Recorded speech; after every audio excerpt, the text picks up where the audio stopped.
So we have the unspoken war in the Sahel, the Sahel area.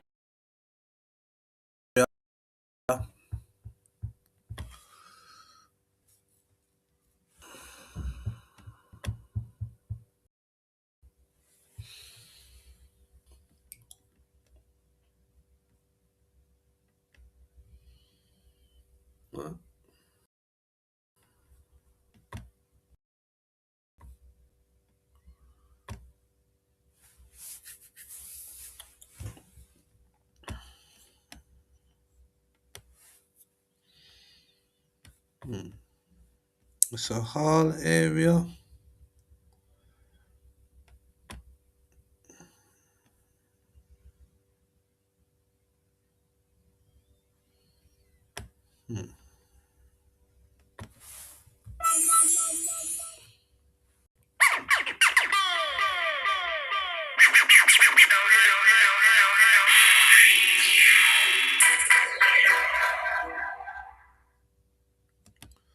So we have the biogeographical region in Africa. The Sahel is a region in Africa acting as a transition zone between the humid Sudanian savannas to the south to the drier Sahara to the north. Very hot and semi arid climate stretches across the southernmost latitudes of North Africa. So we have ongoing conflicts in this area, particularly Niger, Mali, and Burkina Faso. So this is the Sahel War, right? So this happened during the Arab Spring in 2011, right? An area which is home to various historical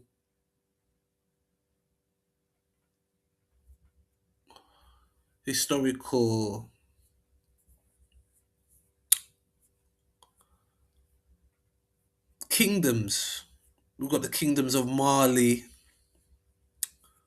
Niger as well, and Chad. Yeah, Burkina Faso. Right, these areas have various historical kingdoms.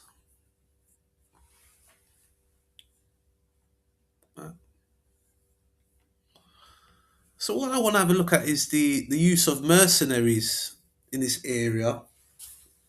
Mercenaries. So let's see what the mercenaries will.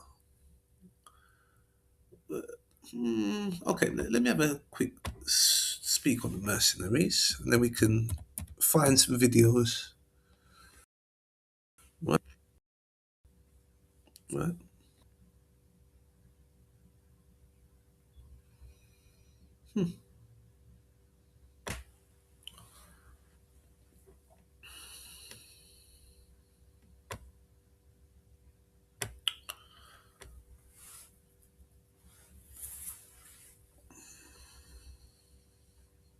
So mercenaries primarily concerned with making money at the expense of ethics.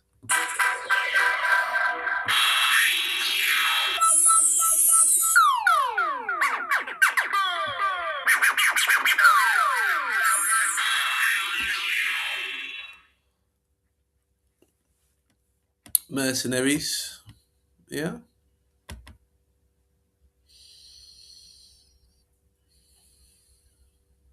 Right.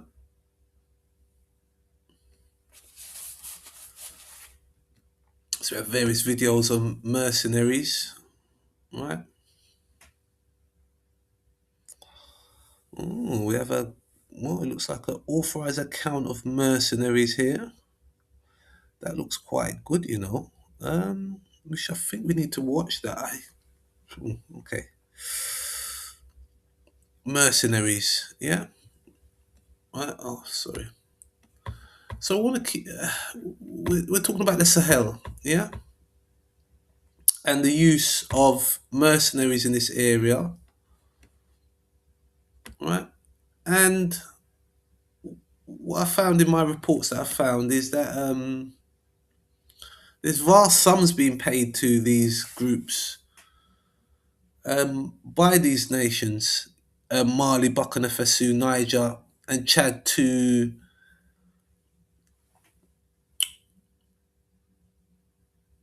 to help with their concerning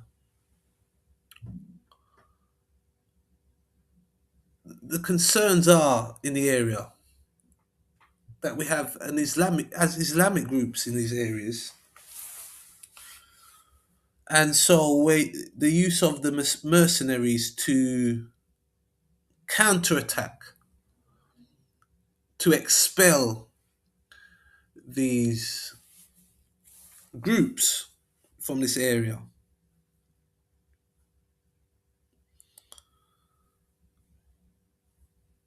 So we have countries operating in this area, yeah, right. You have mercenary groups who are in this area operating at this precise time. Okay, and also they are being funded by these nations: Chad, Niger, Burkina Faso, Mali, also Nigeria as well, because Nigeria has problems with the threat of Islamic threats. Now, when I say Islamic, right, we're talking about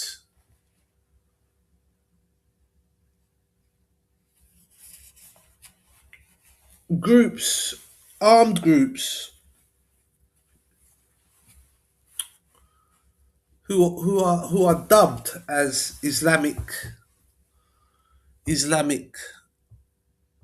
influenced,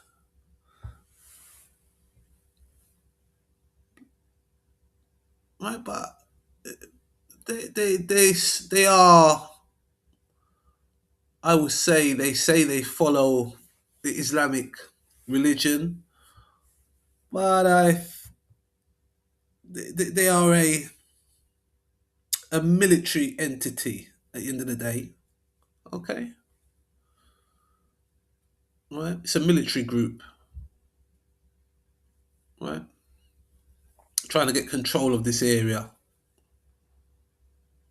This is what's being said. This is what's being said. So obviously they must be getting funded as well, right? These outfits must be being sponsored by someone.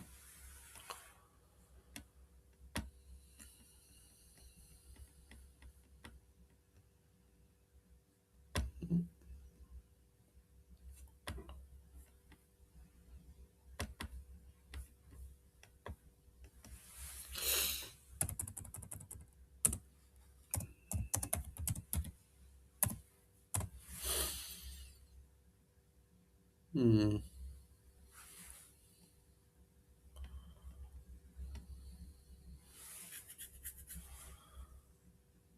Right. So we have a BBC presentation. Yeah. So we're gonna watch the full. We're gonna watch this video here, right? And I was listening to BBC World Service, and they were talking about Sudan, about the use of mercenaries. So let's see what this one says. I'm not sure if it's the same. Uh, the same thing I was listening to. Let's see. Let's see. Share this tab. So we have quite. Oswald of BBC Monitoring is a specialist in the way the Sahel is changing and in the jihadist groups operating there. There's a number of groups and it would take a long time to go through all of them. But the biggest one that really has seen a huge uptick in attacks in the last, say, 2 to 3 years is what's called Jinin. It's an Al Qaeda affiliate that came out of the kind of Algerian civil war period. So now they're actually attacking in places like Benin, Niger. We've even seen some attacks in northwestern Nigeria, which is a territory that Jinin previously didn't used to attack in. So that's a huge spread.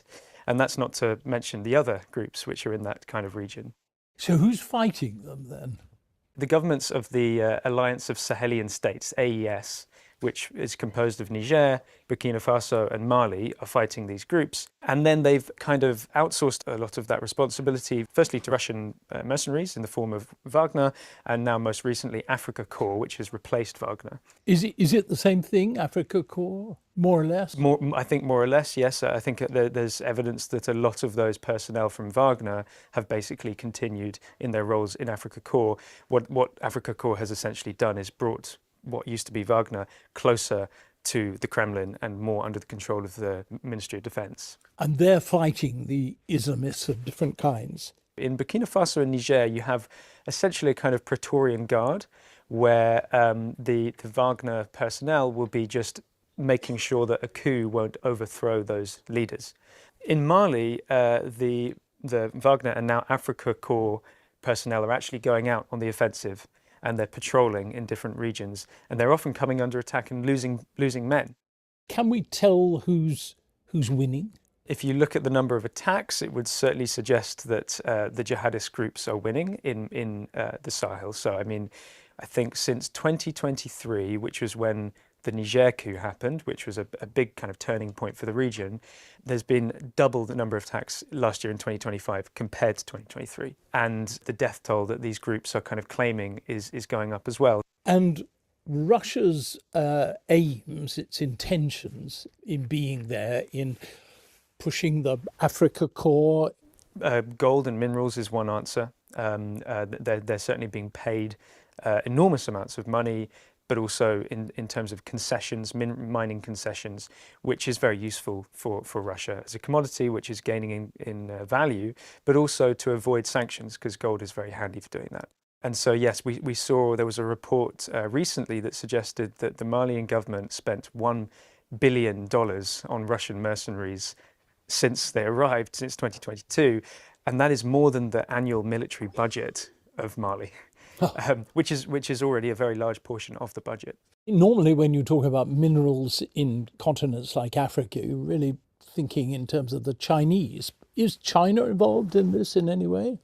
I wouldn't say that it's at a kind of state-sponsored level, but there are lots of Chinese owned and operated gold mines in Mali. And actually, last year, there was a spate of kidnappings of foreign nationals. A lot of them Chinese. And a lot of them were Chinese, yeah, I think about 40%. Why is that? Why attack the Chinese? I think partly because it represents perhaps a kind of foreign interventionism that the groups don't like. Obviously, the other point about the Chinese is that you can demand a much higher ransom for a foreigner than you can from a local person. So I think that's also driving their targeting of Chinese.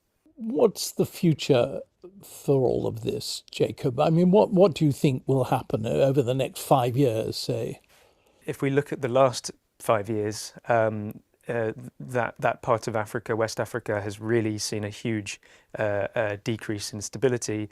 Like I said, the Russians arriving and the kind of militarization of the response has only made the situation worse. I think if things continue in that direction, you can see a continuous spiral of instability combined with the effects of climate change and a large youth population. So it could be very disastrous.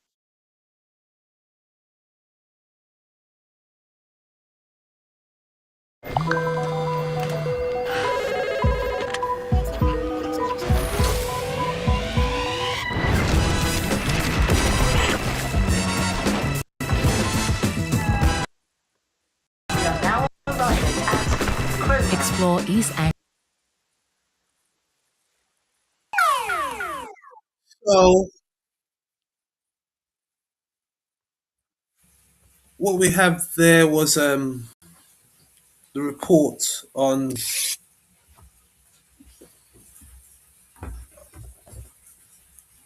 The Sahel, the Sahel.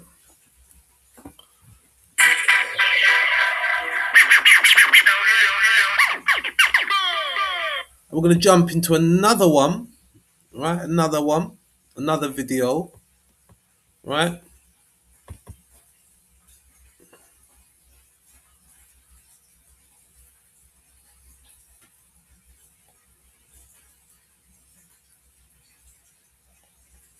Huh.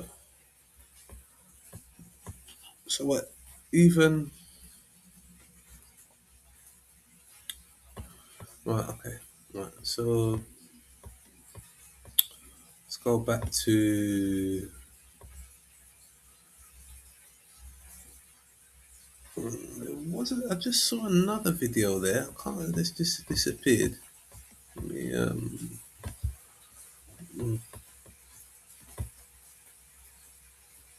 go to this one.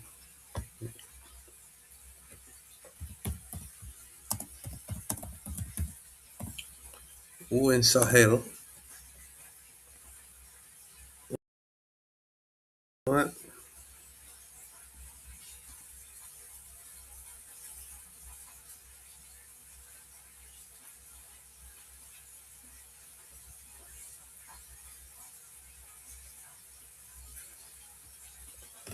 Let's have a look at this one. This looks good. This one looks good. Right. So this looks good here. Found a video here. Right. While I'm cooking, I'm going to look at this video. Right. Right. So we're looking at the Sahel.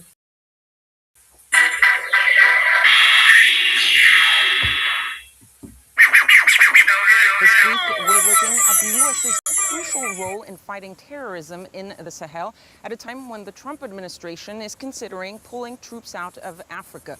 Joining me now is Fanny Alla, who made this report in West Africa. Fanny, the Trump administration has made no secret of its desire to withdraw from the continent, though that final decision has yet to be made.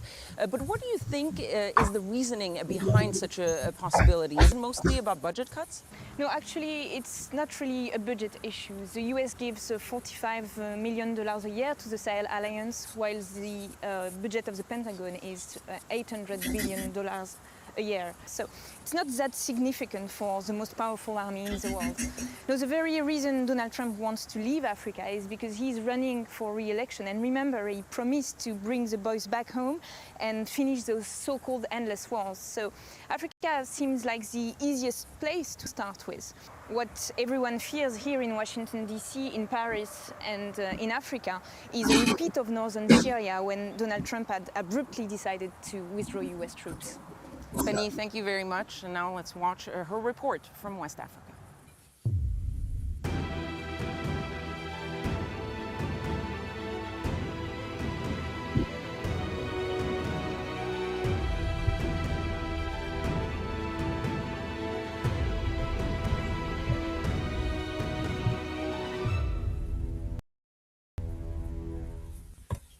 Si les Américains décidaient de tirer l'Afrique, ce serait une mauvaise nouvelle pour nous, je vous le confirme. So I think it's time for other European allies to assist as well in the region, and that could offset whatever changes we make as we consider next steps in Africa.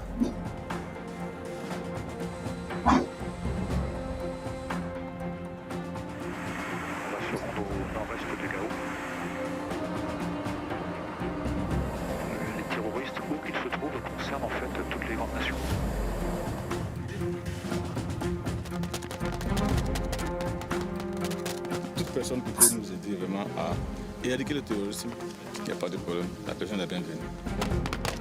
In the Sahel, these violent extremist groups represent a threat not just to this region, but across the continent, even reaching out to many other parts of the world.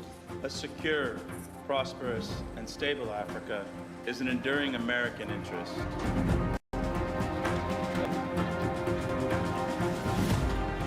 On se rejoint avec les Américains. On combat un ennemi commun. and Secretary Esper, they make the decisions. We follow the decisions made by the President of the United States. No comments on anything because, first of all, no decisions have been made. Senegal, the gateway to West Africa, where the U.S. Army has been leading wide-ranging counterterrorism training efforts. It's sharing its combat techniques with troops from 30 African countries.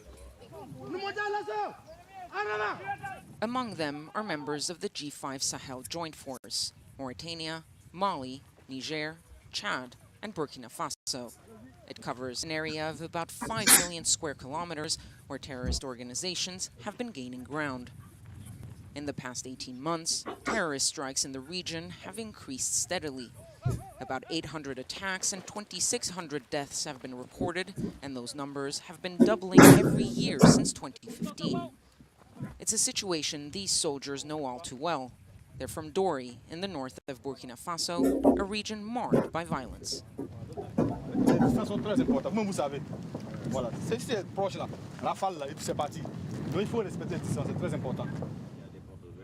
Lieutenant Dauda leads a combat section tasked with tracking down extremist groups active in Burkina Faso. For him, the training provided by U.S. instructors is crucial. On attend de perfectionner de plus en plus, quoi. Voilà, puisqu'il y a des connaissances que nous n'avons, eux en ont. Donc, voilà, quand on va combiner les deux, on aura quelque chose encore de meilleur. Voilà, c'est toujours comme ça. But while the terrorist threat keeps growing in the Sahel, the U.S. may be on its way out of the region and even Africa as a whole. U.S. troops currently act in support of African forces. They provide logistical help as well as training. These instructors belong to the U.S. Special Forces, which is why we had to hide their faces. Comment allez-vous? Ouais, ça va bien. Ça va bien? Ouais, ça va bien. Comment est-ce que l'entraînement aujourd'hui? Ouais, ça commence bien passé. C'est bon? Ah, c'est bon, on a bien débuté. On a déjà appris beaucoup de choses déjà.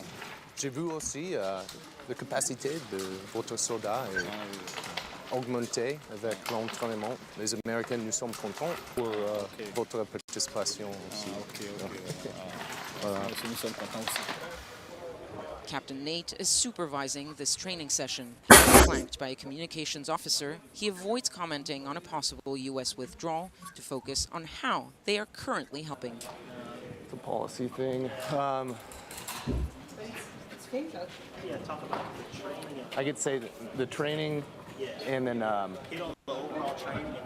say build capacity for the fight. Okay. The training we provide builds capacity for them for when they go back to their own countries to hopefully have an increase in the fight against violent extremist organizations on the continent. Captain Nate is part of the U.S. Army's 3rd Special Forces Group. Less than 3 years ago, soldiers from the 3rd SFG were killed in a terrorist attack in Niger, known as the Tongo Tongo ambush. On October 4th, 2017, during a recon mission north of the capital Niamey, 11 U.S. soldiers and 35 Nigerians were attacked by about 50 well-organized insurgents. Caught off guard by the terrorists' firepower, the U.S. convoy tried to flee, but the last vehicle got caught. These images were filmed by a camera worn by one of the U.S. soldiers.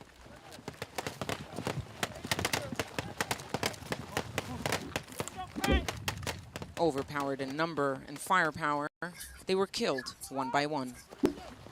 The camera was later pulled off the dead U.S. soldier's body by the terrorist, who then used the video for propaganda. The rest of the group made it out alive, rescued by French helicopters. That attack shocked Americans and forced the Pentagon to clarify its presence in Africa, especially with Donald Trump eager to bring troops home and put an end to the so-called wars started by his predecessors. A U.S. withdrawal would have huge implications for France and its allies, so Paris is using every last resource of its diplomatic arsenal to prevent U.S. troops from moving.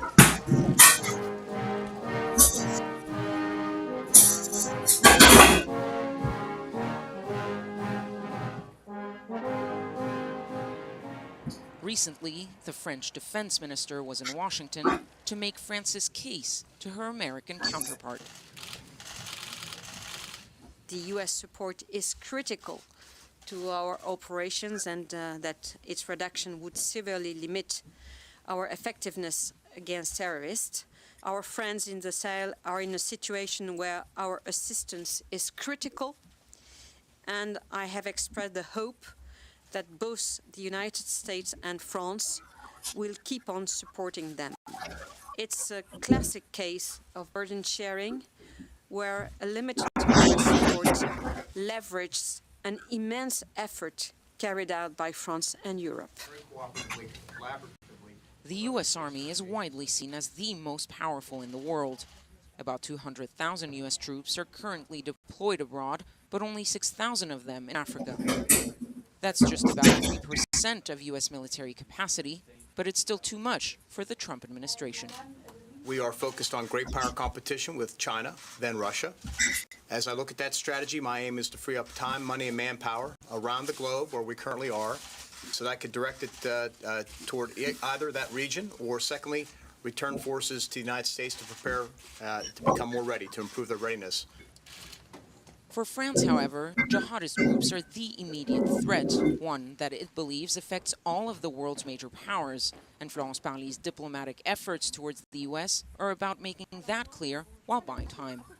Il était important que nous puissions exposer les enjeux, notamment liés au maintien de ce soutien américain, mais de façon plus générale, ce que nous attendons dans les prochains mois, les objectifs que nous nous sommes fixés et la manière dont nous pensons les atteindre. Je pense que cela éclairera utilement la décision que les États-Unis prendront un jour ou l'autre.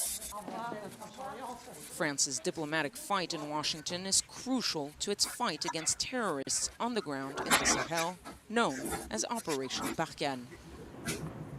It's France's largest ongoing military operation, with more than 5,000 soldiers deployed in the region to fight extremist groups.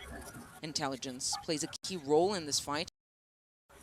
That's why the French army has Reaper drones it bought from the US. These unmanned aircrafts are both combat and observation tools that can fly over an area for more than 20 hours, up to 4 bombs weighing 250 kilos each. 14 secondes instantanées, j'ai lock. C'est bon pour moi. The US Army has more than 200 of these drones, and for Major Nicolas, it's very clear that the Reapers are extremely important for their operations. En vol, on peut arriver à être coordonné avec un avion américain qui travaille dans la zone que nous. Donc on va pouvoir lui parler à la radio, lui demander de suivre tel ou tel objectif militaire. Par exemple, si vous avez un split d'objectifs, si vous avez un convoi par exemple de plusieurs motos et que ça se sépare, l'avantage d'avoir un autre MQ-9 ou un autre avion américain de renseignement, c'est qu'il va pouvoir suivre l'un pendant que vous suivez l'autre. Donc ça permet quand même d'avoir une force plus importante en termes de renseignement et de suivi des objectifs militaires. The military targets he's talking about are jihadist groups, which are often hard to find as they hide among civilians. And with just 3 drones, France can only monitor a tiny part of the immense Sahel. Ouais, on va se rapprocher. Il y a de la moto au sud. Ouais, la moto, ça bouge. Not only does the US have more of these drones, but American drones also have a unique feature, a powerful communications interceptor to listen in on enemy radio and phone transmissions, intelligence that is crucial to the French. Le renseignement obtenu par les Américains remonte un étage au-dessus pour après nous être rediffusé sur les éléments qui sont vraiment importants pour nous. Soit directement en vol, soit sur les missions du lendemain. The jihadists present in the Sahel belong both to Al-Qaeda and to the Islamic State group, 2 terrorist organizations that are rivals in the Middle East but work together in Africa. For General Fekun, the commander of Operation Barkhane, preventing these extremist hotspots from spreading is a national security issue for democracies around the world. On combat un ennemi qui est le porteur d'un système totalitaire, qui fonctionne sur la base de la peur, de la violence et de l'endoctrinement. De ce point de vue, on se rejoint avec les Américains. On combat un ennemi commun. Et l'État islamique au Grand Sahara, même si ce n'est pas Daesh au Levant, c'est une preuve de vie. de l'existence de cette idée d'État islamique. Donc c'est un ennemi commun que nous combattons avec les Américains et c'est ce qui fait d'ailleurs toute la pertinence de leur action à nos côtés. With a possible U.S. withdrawal in sight, France is ramping up its efforts. In February, 220 extra soldiers were deployed in the Sahel, bringing the total number of French troops to more than 5,000, while 6 more drones are expected to land in Niger by the end of the year.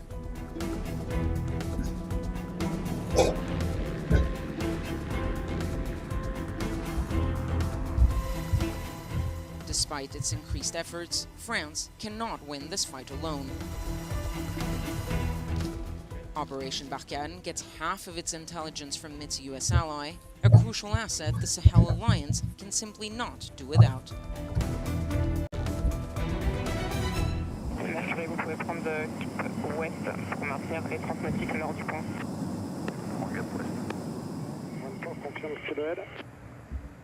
Somewhere over the vast desert region of Liptako-Gourma, at the crossroads of Niger, Mali, and Burkina Faso, Lieutenant Colonel Michael and his team are on a refueling mission. They are flying a C-135, a tanker that can carry up to 55 tons of fuel to transfer to fighter jets. La mission de nos chasse aujourd'hui, c'est de surveiller un convoi, et d'assurer la sécurité.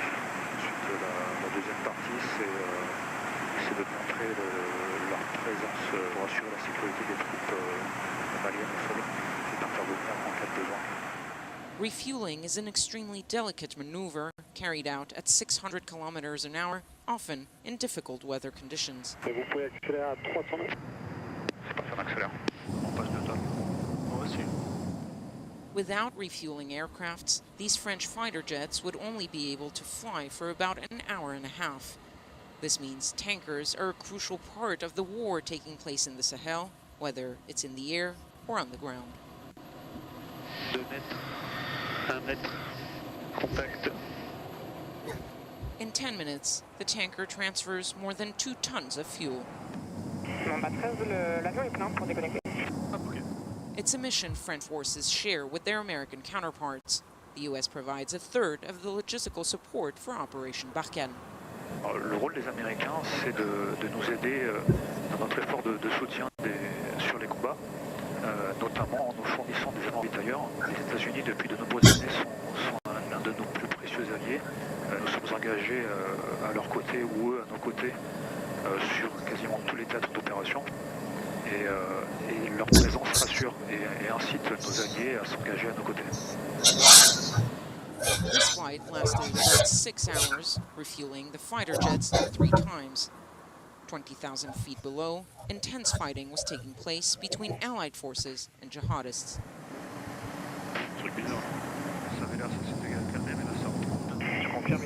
On the ground, the shooting had died down but was picking up again. The French fighter jets were ready to strike. We will not know more. The pilot cut our communication channel for security reasons. Sol. Freinage. The US Army has more than 400 of these tankers. Without their help, the French Army would have to use its whole fleet of refueling aircrafts in the Sahel, jeopardizing other operations. Je pense qu'il est important de garder ce lien en termes de coopération et de continuer à travailler avec eux parce que, encore une fois, ce sont nos principaux alliés. Leur force est vraiment complémentaire de la nôtre concernant cette mission-là parce qu'ils nous permettent d'assurer une permanence sur zone bien plus importante. Et on a vraiment l'habitude de coopérer. Et du coup, cette coopération se fait vraiment facilement parce qu'on parle vraiment d'égal à égal dans toutes les opérations dans lesquelles nous pouvons participer. The US Air Force also helps transport troops.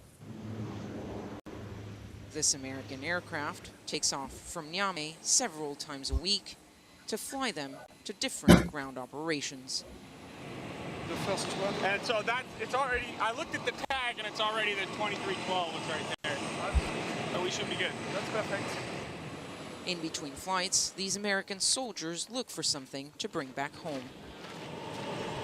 Trade? No. On vient d'arriver. I have that one. I was looking for one like this, maybe. No luck today for this American corporal. The newly arrived French soldiers are part of a troop surge announced by President Emmanuel Macron in January. By sending an extra 600 soldiers, France wanted to lead by example and show the US that the war on terror must continue.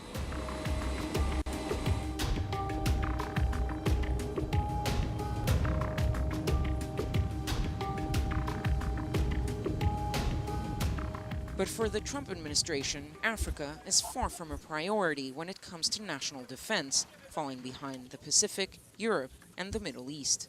And Washington is hoping to drastically cut the budget for the U.S. Africa Command by the end of the year. To admit, if we withdrew, everything would crumble. I mean, it's a disservice to our African partners to say that they couldn't do it without what's going on, but like I said, they're a very strong force. They're out there every day fighting terrorism. Every country doing a little bit, to fight against terrorism will make us successful in the long run.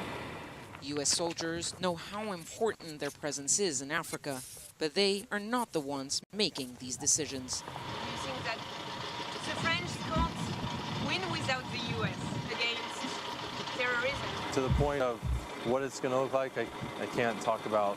The government, Secretary Esper, they make the decisions. We follow the decisions made by the President of the United States. Decisions that are sometimes hard to read, making it difficult to know when the order to leave Africa will actually be confirmed and implemented. What's certain is that a U.S. withdrawal would further weaken these soldiers from Burkina Faso, whether in combat or in training. C'est une localité où il y a beaucoup de bâtiments, une zone urbaine qu'on doit traverser. Voilà, une ville, la traversée d'une ville. Ça arrive souvent, ça, que vous fassiez ça dans la réalité? Ah oui, ça arrive souvent. Ça arrive souvent. Voilà, je vais traverser une zone dangereuse et on est obligé d'appliquer cette formation. For Lieutenant Dauda, eradicating terrorism will only be possible through the action of the coalition, coupled with a political solution. Dans cette lutte, tout le monde est important. L'objectif, c'est de lutter contre le terrorisme, voilà, de nous débarrasser de ce fléau. Voilà. C'est-à-dire que ce n'est pas forcément sur le plan militaire seulement, que sur plusieurs plans. Voilà. Peut-être que c'est les zones où vraiment les gens sont pauvres. C'est vrai que l'Afrique est pauvre aussi. Voilà. Si vous voyez que ça prend de l'ampleur, c'est pas que l'Afrique peut-être est pauvre. Donc il y a des jeunes qui s'en donnent à ça parce qu'on leur promet de l'argent et tout ça. Voilà. Donc si je me disais que si on arrivait à lutter contre la pauvreté, réellement, tout ça prendra fin, naturellement.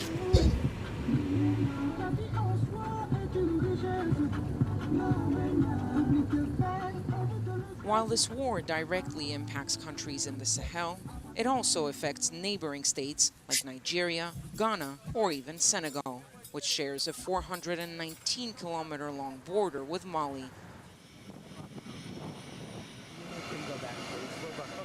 In Muslim-majority Senegal, leaders worry Islamist ideology could take hold, and they are counting on the U.S. to prevent that from happening. Aujourd'hui, plus que jamais, l'Afrique est confrontée à des défis majeurs liés à l'insécurité et au terrorisme et a besoin des États-Unis d'Amérique qui sont un allié stratégique pour un retour définitif à la paix et à la stabilité. The U.S. Secretary of State Mike Pompeo is watching the continent closely. He traveled to the Senegalese capital, Dakar, to sign economic agreements, knowing an unstable continent could jeopardize the U.S.'s commercial ties with its African allies. Nous souhaitons que les Américains soient présents dans la zone. Nous souhaitons que les Américains continuent de nous aider dans le domaine de la sécurité. Nous souhaitons que les Américains continuent de nous aider dans le domaine de la formation, dans le domaine du renseignement. Mike Pompeo remained vague about a possible U.S. troop withdrawal from Africa. Instead, he insisted on one message: there can be no economic development without security. We'll get it right. We'll get it right collectively. I'm convinced of that. And I don't have any announcement to make, but I think the people of Senegal should know that collectively, Senegalese forces in the region, European partners, French and United States of America, we have an obligation to get security right here in the region. It's what will permit economic growth, and we're determined to do that. And I'm convinced that when our review is done, we'll have a conversation with not just Senegal, but all the countries in the region. We'll talk through why we're doing, how we're doing it, and we'll deliver an outcome that works for all of us. The U.S. contributes about $45 million in financial aid to the G5 Sahel, a sliver of the U.S.'s annual defense budget of about $800 billion.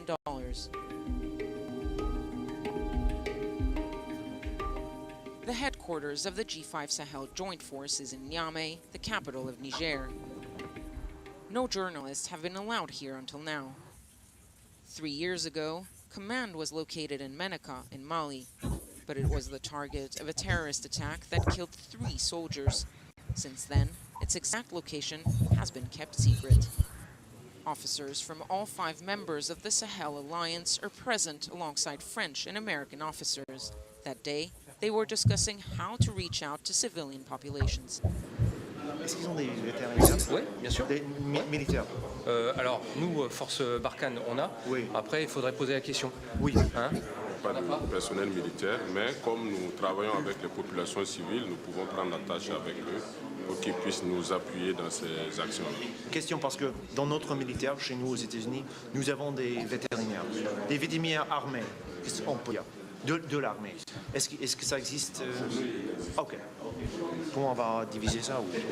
Est-ce que toi, tu aurais la possibilité d'avoir une carte avec la présence d'ONG sur place? Oui, d'accord. On va voir. Ok, très bien.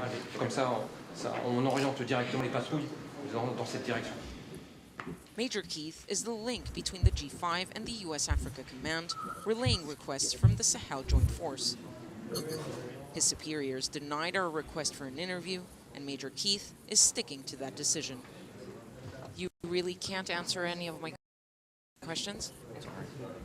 The U.S. Army remains tight-lipped about its gun, and with Donald Trump facing re-election this year, there is no desire to highlight the presence of U.S. troops in the Sahel.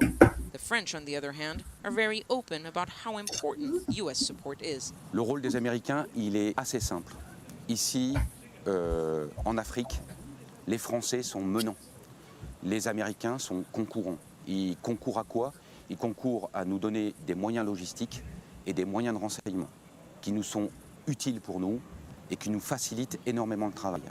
Si les Américains partent, on va continuer à remplir notre mission, mais ça sera plus difficile. C'est pour ça qu'on souhaite qu'ils restent. The U.S. Army knows that leaving the continent could mean paving the way for terrorist groups and abandoning its allies, be they French or African. But in the White House, the president seems to have decided that the war on terror is no longer the U.S.'s job, at least in Africa. That's it for this edition of Reporters. You can catch it again on our website at france24.com. Thank you for watching. Do stay tuned for more news coming right up.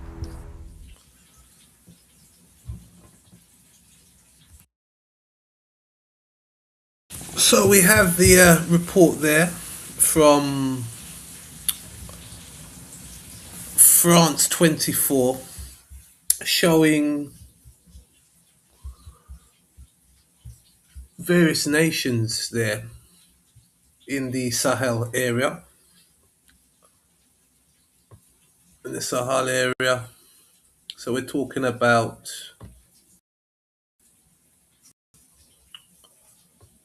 these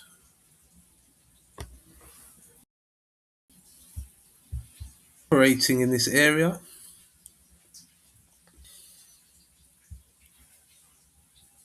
In the Sahel.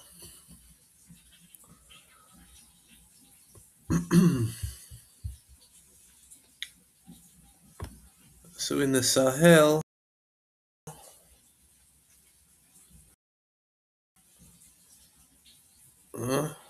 we have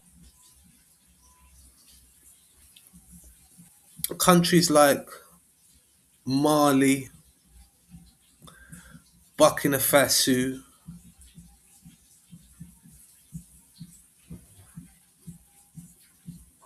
oh wow, what's that noise there?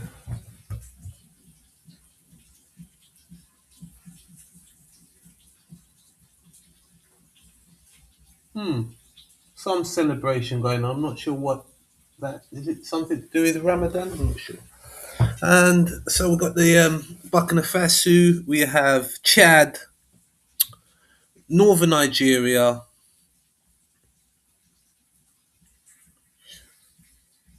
Is there another one I forgot to mention?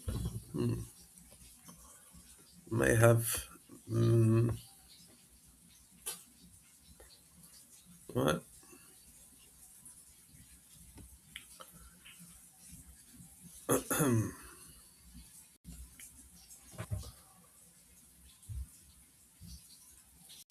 Okay, so we also got Senegal, Mauritania, Burkina Faso, Niger, and Chad, and Sudan as well. So this area is a. It's got two.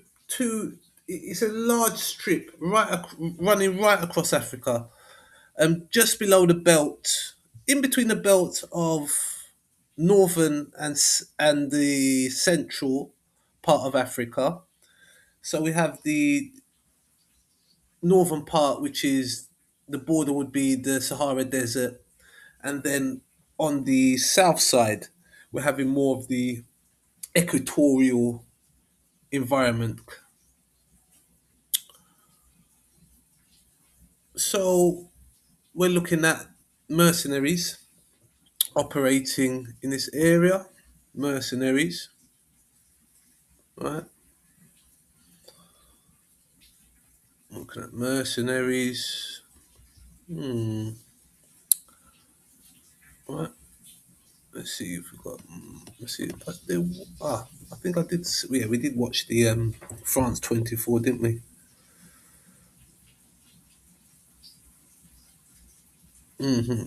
Right.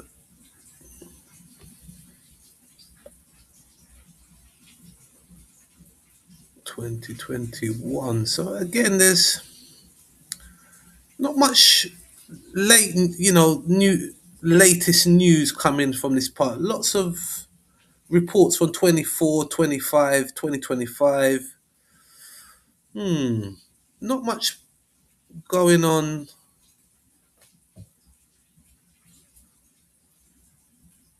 Right.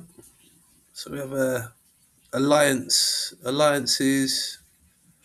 Right. We have alliances in this area. I mean, this one here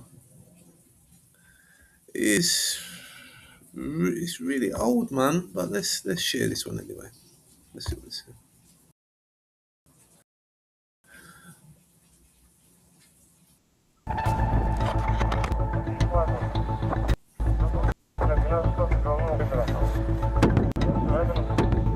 Deep in the Sahara Desert, 4 Russian fighters are pinned down. One of them has brought a box of grenades.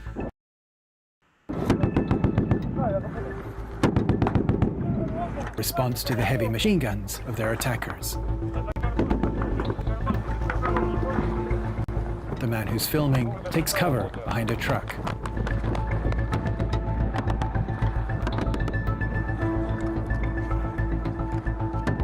The man who filmed that video was Nikita Fedyanin, a member of Russia's notorious Wagner group. He was killed, his body filmed afterward by the separatist rebels who had attacked his convoy. According to the watchdog group All Eyes on Wagner, more than 50 Wagner operatives were killed, the group's biggest defeat since they arrived in Mali 2 years ago.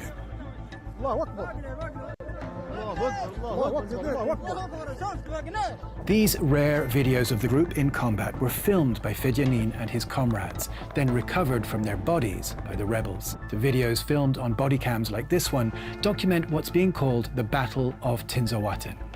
Mali has been split in two since 2012, when Tuareg separatists and their jihadist allies took over the northern part of the country. The government in Bamako has been fighting to take it back ever since, helped first by the French, and since 2022 by Wagner.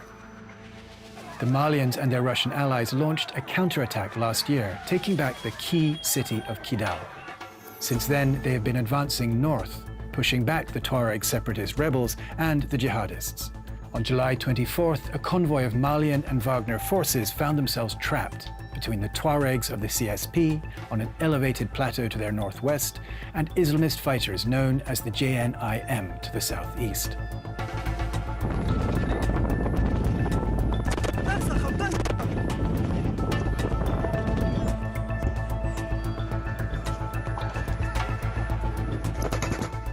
The column first came under attack from the Tuareg forces, then when they fell back from the Al-Qaeda-affiliated JNIM.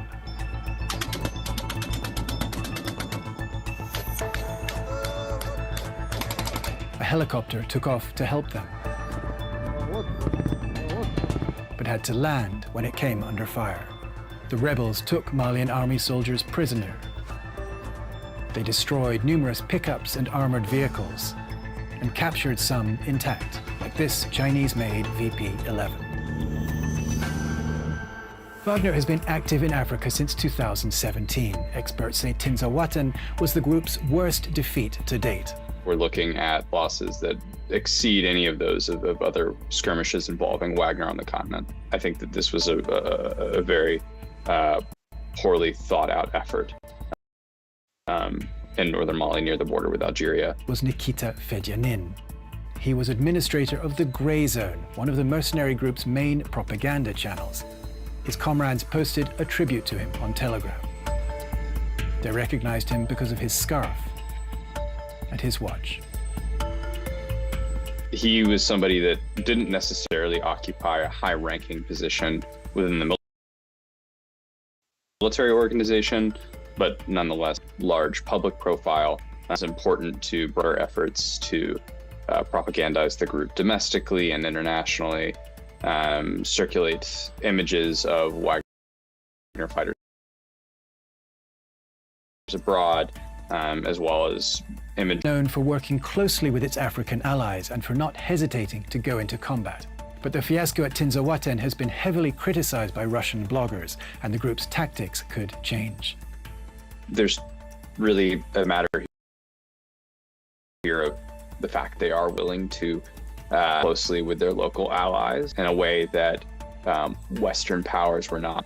That is to say that they're not going to bias towards force protection. They're going to bias towards undertaking efforts at specific objectives that might result in losses for them. And that wins them a lot of goodwill locally. Don't want them there to die. They want them there to fight and to win. And so if the Malians view this as embarrassing as well and try to place the blame on the Russians, it's very likely it's going to change that incentive structure, and that we'd see Wagner less willing to take on missions like this one in Tinzaouatten. 3 days after the battle, the Malian army struck back with a drone attack that hit a camp of migrant gold miners, forcing them to flee. And in late August, another drone struck a pharmacy in the town. The army said the drone targeted fighters, but our observer in the town said it killed more than 20 civilians, including several children. The NGO ACLED estimates that at least 300 civilians have been killed in northern Mali since the fighting resumed last year. As for Wagner, the group remains active in at least 5 African countries: Mali, its ally Burkina Faso, Libya, Sudan, and the Central African Republic.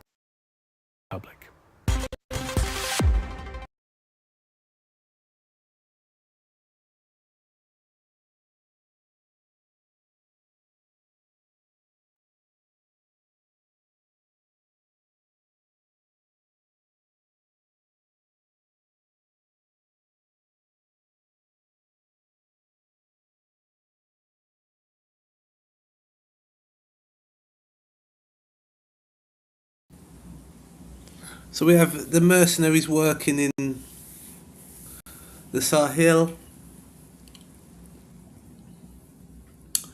And again, lack of reporting on what's going on there. It seems as if they really want to keep these wars quiet.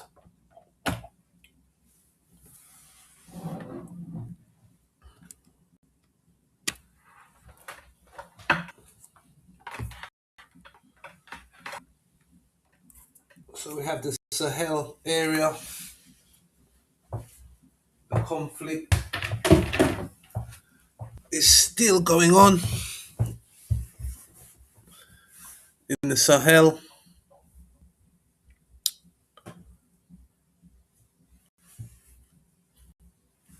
So this is the Unspoken Wars from JTV.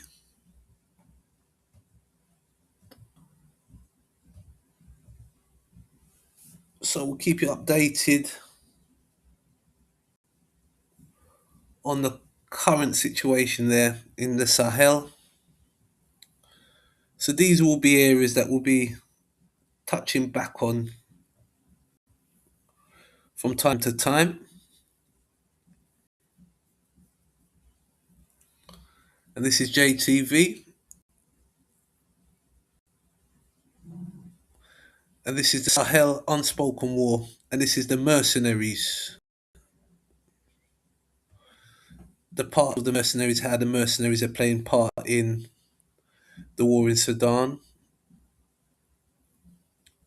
Also in the Sahel. We're looking at the Sahel at this moment in time, but they're all connected. Lots of mercenaries working, where a lot of these are larger armies are using mercenaries.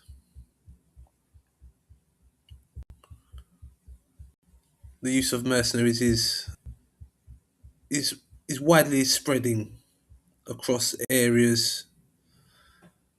Okay, so we'll cut this one off now. 5713. It's 1912 1912 in the UK, 23rd of the 3rd, 2026, and catch you soon on the next one.